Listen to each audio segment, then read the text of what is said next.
Welcome back to the Real Estate Rat Pack Radio Show with Chris, Joe, and Rob. The crew is taking your calls, so dial in at 1-800-808-5548. And we are back. Man, time flies when you're having fun, let me tell you. It really does. You know, and you were at an event the other day. You were at an event for Lee, one of our sponsors here on the show. For OneGuard, yes. You know, and you ran into a wonderful lady who I thoroughly enjoy, and her name is Amy Bernstein. And Amy, unfortunately, you know, we've been telling her, hey, you got to get on the show. And she said, but you know what? I've got my number one producer in 2013. I think you know him. You know, just a little bit of production volume. Rich Stone sounds like a movie star name. That is correct. Rich What? Stone. You know, he is the star of Bernstein Realty, though. Rich, how you doing, buddy? I'm doing great. You guys are way too flattering. We thought so too. But we want to make you look good. Butter me up. Listen, it's good to be here. I really appreciate you guys having me on the show. Well, talk about how you got in the business, how long you've been in the business, and the areas that you work in. Yeah. One mistake after the other.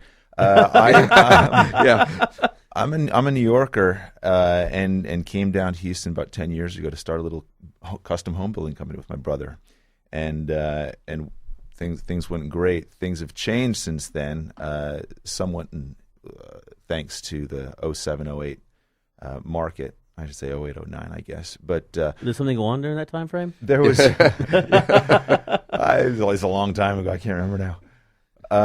But so my brother still builds beautiful custom homes. I help him sell them, and I got my license about 4 years ago. So I've been a full-time agent for 4 years with Amy Bernstein. Amy listed a lot of our homes when we were building custom homes, and so I talked to her 4 years ago. She said, "Come on, bring your license on over here," and it's been great. She's great to work with. It's a great little Let's company. put a plug in for your brother while we're talking about him. And tell him the name of the company in which he works. It's my brother's name is Jeff Stone, and the name of the company he works under is North Stone Builders, and works mostly in the Memorial area, building custom homes.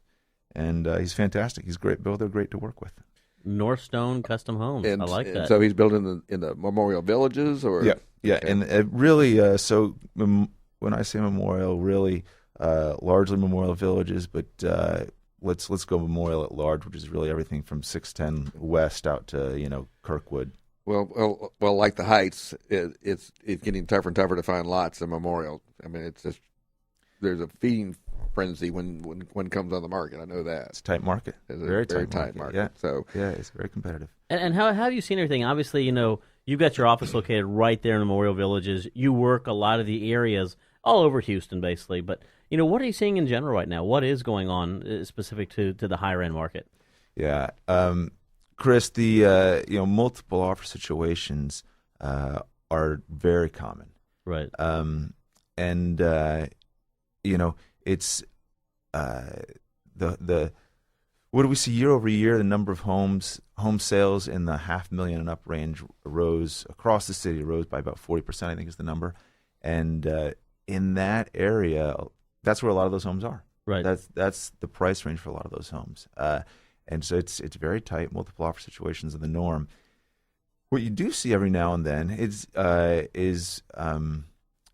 homes that are sitting a little bit longer than you'd expect because they've been priced high. Some homeowners, and I can't blame them for it, but they have read all the headlines and they're trying to take a little more off the table maybe than there actually is, and so they'll price them a little more aggressively than they should, and those will sit. Those will sit until the price adjusts for the market. So the market's very strong, but it's still possible to overprice if you're not careful. So it still comes down to, we tell everybody is price it right. Price it right from the very beginning. And hire an expert. Location will sell itself. What was that? Hire an expert. And hire an expert. That is, absolutely. And listen to him. And listen to him. And Rich is one of those experts. Very good individual. I've obviously known him for a little while here. Just really, really, we worked on some funny opportunities together. Yes, we did. Which we can't talk about on radio, unfortunately.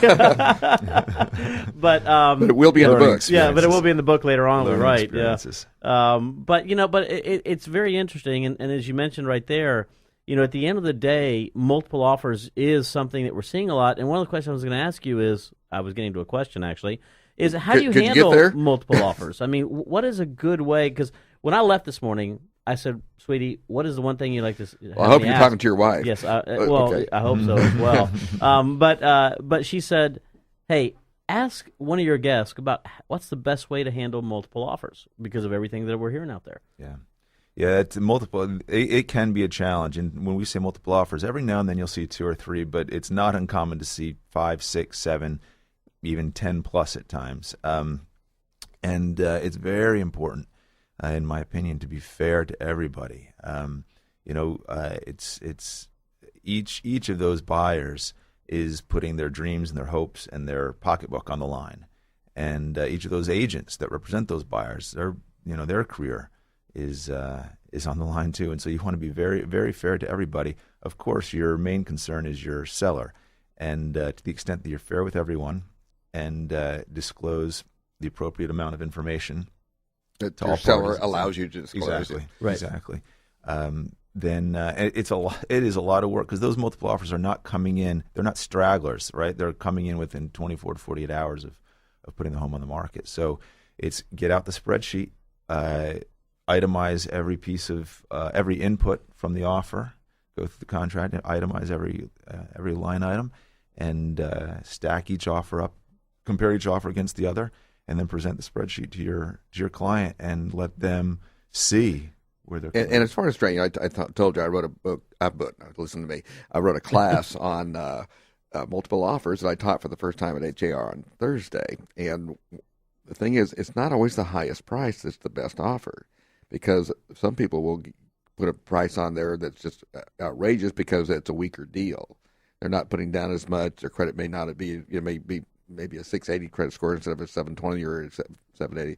So there's a lot of moving pieces on an offer that make it the best offer. And of course, at the ultimate end, it is the client's decision as to what they do. But they've got to be an informed client as to what that looks like. And I was teaching a class the prior week, and we were talking about a multiple offer situation, and the agent I was talking to did not get the deal.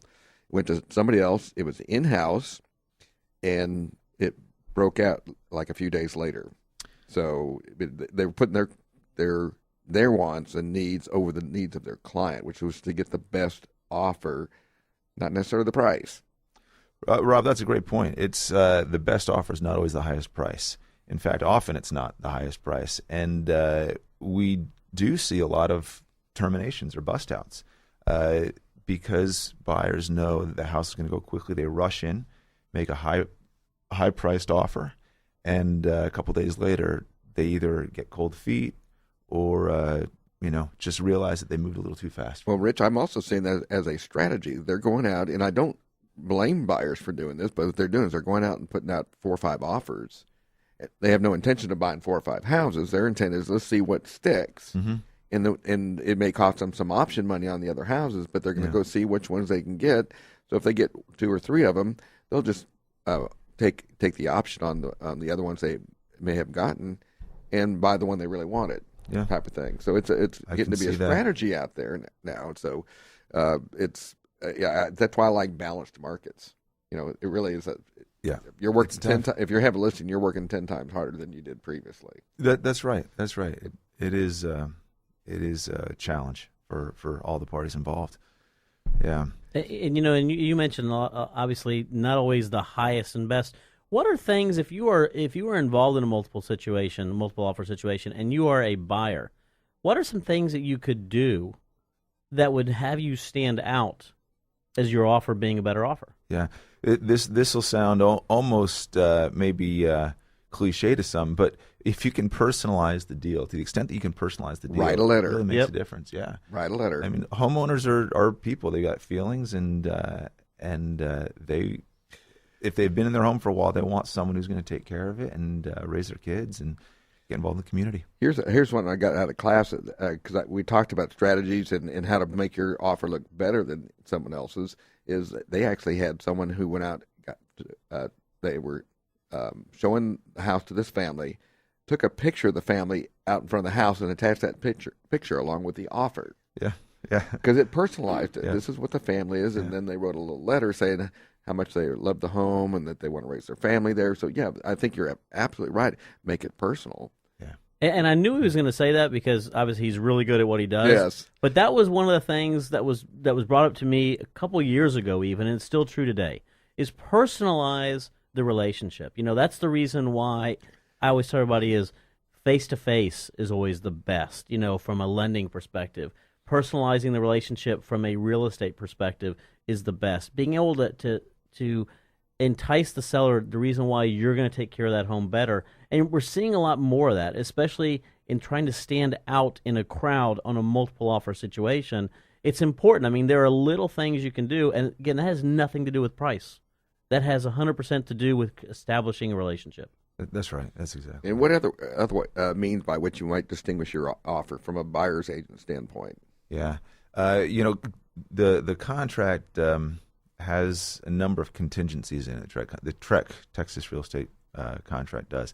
So to the extent that you can tighten up the contingencies, everything from financing contingency to option period to the appraisal contingency, or we'd call it the property approval contingency. To the extent that you can tighten up your contingencies, it's very important for a seller. Yeah, of course, there's more risk from the buyer's standpoint if you take some of those contingencies out. Yeah, absolutely. Absolutely.